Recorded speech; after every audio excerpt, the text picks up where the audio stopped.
Hello friends, आज मैं आपके साथ माइक्रो इकोनॉमिक्स के डिमांड के चैप्टर का इलास्टिसिटी ऑफ डिमांड के चैप्टर का एक टॉपिक डिस्कस करूंगा जिसे कहते हैं पॉइंट इलास्टिसिटी ऑफ डिमांड। अब ये पॉइंट इलास्टिसिटी ऑफ डिमांड होता क्या है? ये मेथड कहता है कि हम डिमांड कर्व पे किसी भी एक पॉइंट पे इलास्टिसिटी निकाल सकते हैं और हर एक पॉइंट पे इलास्टिसिटी अलग अलग होगी, इसलिए हमें अलग अलग तरीके से निकालनी है। तो it is the elasticity calculated on a single point of the demand curve. Simple English में लिखा है price elasticity of demand is different at different points. अलग अलग पॉइंट पे अलग अलग निकलेगी on the same demand curve. Hence price elasticity of demand is calculated separately for each point. हर एक पॉइंट पे अलग अलग निकलती है। अब इसको दो तरीके से डिस्कस कर सकते हैं। इसके दो सेपरेट मेथड्स हैं इसको निकालने के। किस किस तरीके से निकालते हैं मैं सारा का सारा आपको बताऊंगा नेक्स्ट पेज पे, ठीक है। तो टू सेपरेट मेथड्स हैं, इसके टू सेपरेट हेडिंग्स में डिस्कस करेंगे। एक तो है जी +2 लेवल, जो 12th क्लास में हम करते हैं, स्कूल लेवल पे करते हैं, और एक ग्रेजुएशन लेवल है, वो भी आपको बताऊंगा, और पोस्ट ग्रेजुएशन लेवल, ठीक है। तो सबसे पहले linear demand curve. Linear demand curve में डिमांड कर्व एक स्ट्रेट लाइन होती है। उस केस में इसका फॉर्मूला होता है price elasticity is equals to lower segment divided by upper segment. मतलब लोअर हिस्से को अपर हिस्से से डिवाइड कर दोगे तो आपको इलास्टिसिटी आ जाएगी। ये कैसे निकालते हैं, चलिए शुरू करते हैं। ये आपका है एक्स एक्सिस, ये है वाई एक्सिस, ये है पॉइंट ऑफ ओरिजिन।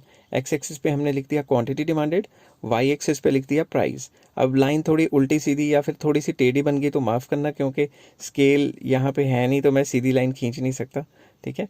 तो मेरी तरफ से पूरी कोशिश रहेगी कि मतलब आपको समझ आ जाए। तो सपोज़ ये एक डिमांड कर्व है जो एक्स एक्सिस वाई एक्सिस को टच कर रही है, और ये है ए पॉइंट और बी पॉइंट, तो डिमांड कर्व है ए बी, ठीक है।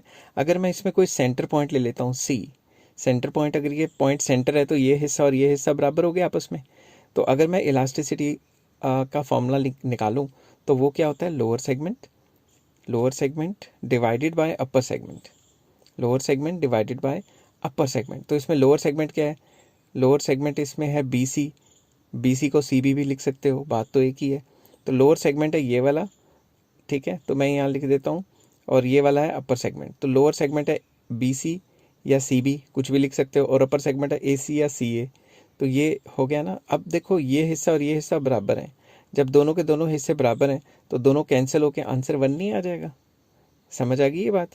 तो हमेशा सेंटर पॉइंट पे इलास्टिसिटी 1 होती है, क्योंकि लोअर सेगमेंट अपर सेगमेंट बराबर है और ये आपस में कैंसिल हो जाती हैं। इसको रब करता हूँ ताकि ज़्यादा गचड़ मचड़ यहाँ पे मतलब साफ़ सफाई हो और यहाँ पे ज़्यादा गंद ना मचे, ठीक है। अब मैं क्या करता हूँ, इसके सी पॉइंट के नीचे कोई भी पॉइंट लेता हूँ। फॉर एग्जाम्पल मैं ले रहा हूँ डी पॉइंट, ठीक है। सी पॉइंट के नीचे कोई भी पॉइंट लेता हूँ, डी पॉइंट, ठीक है। अब डी पॉइंट जब मैं लेता हूँ तो अब इस केस में लोअर सेगमेंट कितना हो गया, इसको रब करता हूँ दोबारा से। लोअर सेगमेंट हमारा हो गया ये कितना आ गया, डी बी या बी डी कुछ भी लिख सकते हो। और अपर सेगमेंट हो गया ये सारा का सारा, अपर सेगमेंट हो गया ए डी, ठीक है। अब ध्यान से देखो, ए डी या डी ए कुछ भी लिख सकते हो। अब लोअर सेगमेंट है छोटा, अपर सेगमेंट है बड़ा, ठीक है। ये क्या है, स्मॉल, और ये क्या है, बिग या लार्ज, कुछ भी लिख सकते हो। अगर किसी भी स्मॉल नंबर को बड़े नंबर से डिवाइड करो तो आंसर तो <1 ही आता है ना, ठीक है। तो इस सिचुएशन में हमेशा इलास्टिसिटी ऑफ डिमांड जो होगी वो <1 होगी। तो मैं एरो मार के लिख लेता हूँ, elasticity of demand is <1। I hope आपको ये चीज़ समझ आ रही होगी। अब मैंने जो गंद डाला है डायग्राम में, मैं थोड़ा साफ करता हूँ इसको और दूसरी सिचुएशंस को डिस्कस करने की कोशिश करता हूँ। अब अगर मैं पहले सी पॉइंट से डी पॉइंट पे आया था, ठीक है। अब अगर मैं डी पॉइंट से उठा के बी पॉइंट पे कर दूं तो इस केस में जो पहले लोअर सेगमेंट थी वो थी बी डी, अब लोअर सेगमेंट खत्म ही हो जाएगी, लोअर सेगमेंट हो जाएगी 0। समझ गई बात? लोअर सेगमेंट कितनी हो जाएगी, 0, क्योंकि लोअर हिस्सा तो मैंने खत्म ही कर दिया ना, डी पॉइंट को उठा के बी पे लिख दिया। और अपर सेगमेंट कितनी हो जाएगी, ये सारी की सारी अपर सेगमेंट हो जाएगी। तो अपर सेगमेंट कितनी है, ए बी, क्योंकि अपर सेगमेंट को मैं लगातार बढ़ा रहा हूँ। तो 0 डिवाइडेड बाय समथिंग इज 0, इसीलिए इस पॉइंट पे इलास्टिसिटी क्या होती है, 0। आई होप ये सारी चीज़ें आपको समझ आ रही होंगी। अब मैं रब करता हूँ इसको ताकि ज़्यादा गंद ना पड़े। तो इसके बाद मैं सी पॉइंट से ऊपर एक पॉइंट लेता हूँ, मान लो ई पॉइंट, ठीक है। ई पॉइंट के केस में अगर मैं लेता हूँ तो इसमें लोअर सेगमेंट कितना है, इसमें लोअर सेगमेंट है ये वाला हिस्सा, ये अपर सेगमेंट हो गया और ये सारा का सारा लोअर सेगमेंट हो गया।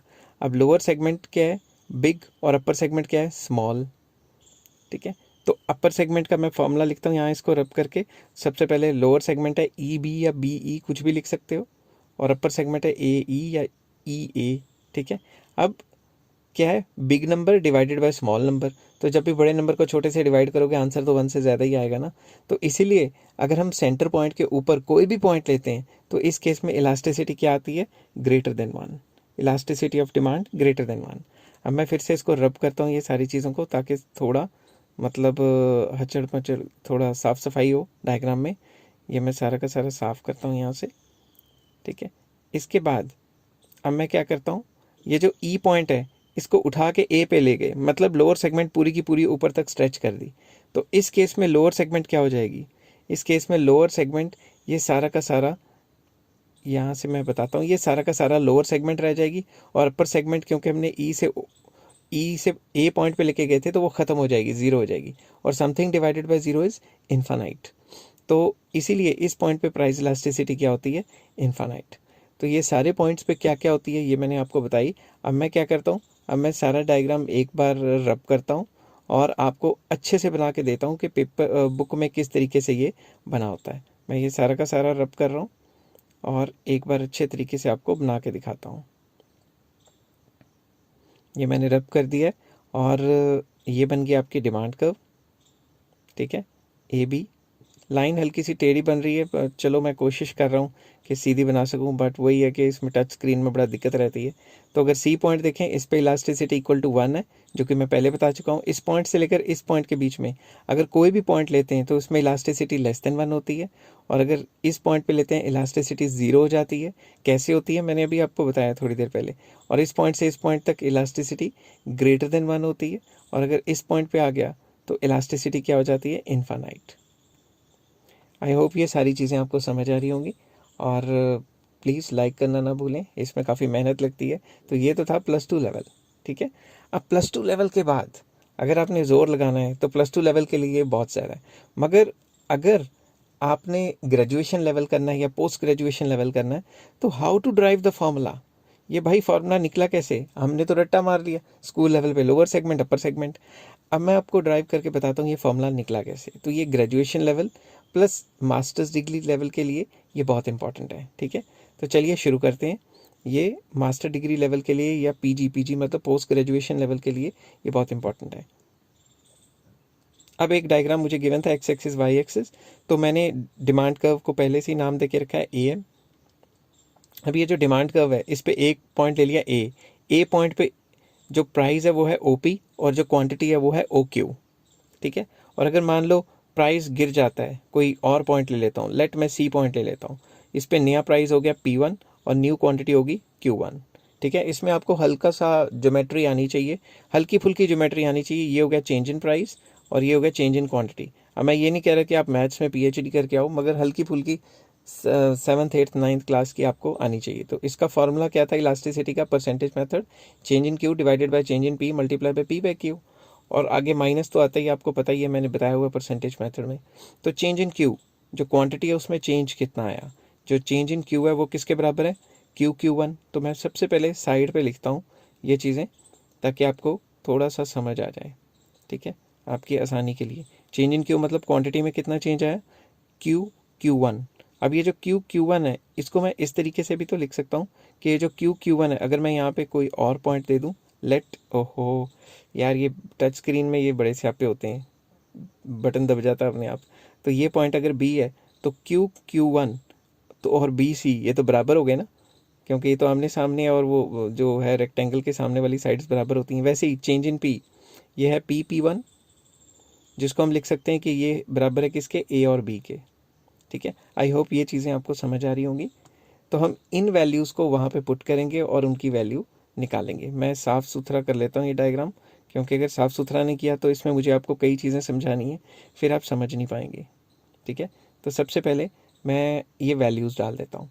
तो सबसे पहले चेंज इन क्यू की जगह डालूंगा BC और चेंज इन P की जगह डालूंगा मैं AB, ठीक है। इसको अच्छे से साथ के साथ पॉज कर करके लिखना आपने, क्योंकि अगर पॉज कर करके नहीं लिखा तो आपको समझ आना बंद हो जाएगा। सिमिलरली जो प्राइस है OP, ठीक है। OP को हम AQ भी तो कह सकते हैं, क्योंकि ये सारी की सारी, मैं कलर चेंज करके आपको समझाता हूँ।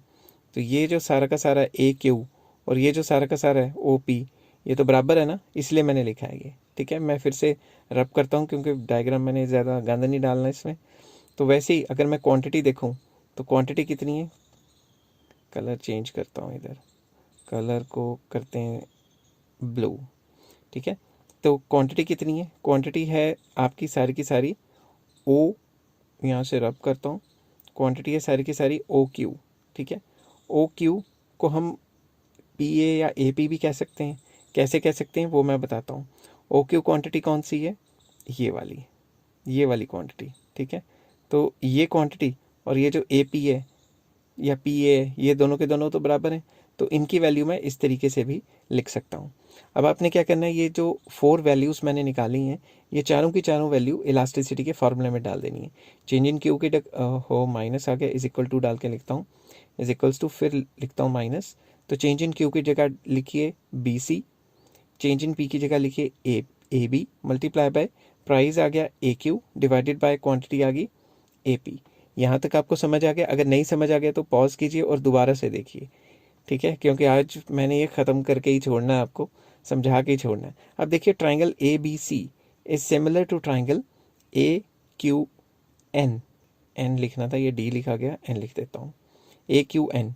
अब देखिए ध्यान से, ये कौन सा फॉर्मूला है, ए बी सी, मैं पॉइंट्स लगा दूंगा ए, ठीक है, और कलर चेंज करता हूँ इसका थोड़ा, ये वाला ट्राइंगल, ठीक है, ये वाला जो ट्राइंगल है, और ये ट्राइंगल ए क्यू एन कौन सा है, ये वाला ट्राइंगल, ए तो ये वाली होगी साइड, ठीक है, और क्यू ये वाली साइड होगी, और एन ये वाली साइड। तो ये जो छोटा ट्राइंगल है ए बी सी और जो बड़ा ट्राइंगल है ए क्यू एन, ये सिमिलर है। सिमिलर ट्राइंगल्स कब होते हैं, जब कोई भी दो ट्राइंगल्स की जो एंगल्स हैं, दो एंगल्स वो बराबर हो जाते हैं तो सिमिलर हो जाते हैं। और आपको ये ज्योमेट्री के रूल्स हैं, ये पता होने चाहिए कि दो एंगल्स बराबर होने से ट्राइंगल सिमिलर हो जाते हैं, और सिमिलर ट्राइंगल्स की जो साइड्स की रेशो होती है वो बराबर होती है। तो मैं लिख देता हूँ, the ratio of sides of similar triangles are equal. Equal का मतलब ये होता है कि अगर सिमिलर ट्राइंगल्स की जो साइड्स हैं उसको डिवाइड करें तो आंसर सेम आता है, सारी साइड्स को डिवाइड करें तो आंसर सेम आता है। किस तरीके से होता है ये मैं भी करके बताता हूँ, बट अगर आपको नहीं समझ आ रहा तो आपने ज्योमेट्री में मतलब स्कूल लेवल पे कुछ नहीं किया हुआ, ठीक है, आपको मेहनत करनी चाहिए थी। तो सबसे पहले मैं यहाँ लिखता हूँ बी सी, इसको रब कर लेता हूँ ताकि ज़्यादा गंद ना डले। बी सी मतलब ये जो ट्राइंगल है ये वाली side, divided by A B मतलब ये वाली side. It is equal to बड़े ट्राइंगल की ये वाली साइड और बड़े ट्राइंगल की ये वाली साइड, ठीक है। इसका बेस और उसका परपेंडिकुलर लिया तो इट इज़ इक्वल्स टू ये वाले ट्राइंगल का बेस जो है क्यू एन, ठीक है, ये वाला, और क्यू एन डिवाइडेड बाय उसका परपेंडिकुलर क्या है ए क्यू। हम हाइपोटेन्यूज भी ले सकते थे मगर वो फिलहाल हमें चाहिए नहीं।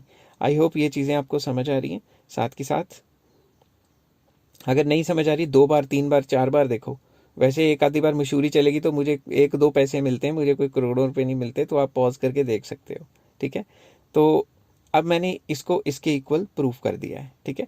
अब मैं आगे चलता हूँ और इसकी वैल्यू, इलास्टिसिटी की वैल्यू इधर डालने की कोशिश करता हूँ, क्योंकि B C by A B तो Q N by A Q है ना। तो मैं पुराने इलास्टिसिटी के फार्मूले में जो B C by A B है उसकी जगह Q N divided by A Q डालूंगा, ठीक है।